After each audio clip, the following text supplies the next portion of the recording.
Labas, labas, gražių akmenėlių ir širdelių mėgėjai. Labai norėjote širdelių, prašom jums širdelių. Štai šis raudonas yra meilės akmuo. Tie, kas ieško meilės antrosios pusės, arba tie, kurie yra santykiuose, jisai iš naujo įžiebė aistrą. Taipogi tai yra daug meilės, daug džiaugsmo, daug motyvacijos ir pozityvo.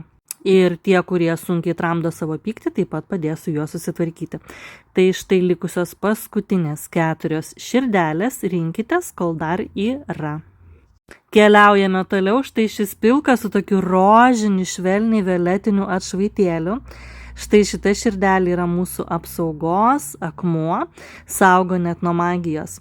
Baltas skaidrus akmuo tai yra proto aiškumas, tai yra gyduolis, tai yra žinojimas, tai yra ir apsauga ir labai stiprina mūsų sveikatą bei psichiką.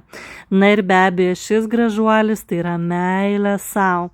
Taipogi tie, kas ieško antrosios pusės, tie, kurie galbūt yra po skyrybų arba turi sudaužytą širdelę. Na tai trumpai apžvelgėme visus kristalus ir jų pagrindinės savybės. Juos rasite elektroninėje parduotuvėje www.magija777.lt arba gali įsigyti parašius man žinutę. Kiekvienas kristalas, kiekviena širdelė, kiekviena apyrankė ir beverinukas, kuriuos jūs išsirenkat, jums būna įkrauti su ypatinga meditacija. Dėl to 2-3 mėnesius nieko nereikia daryti su kristalais, o tiesiog viskam sakyti taip.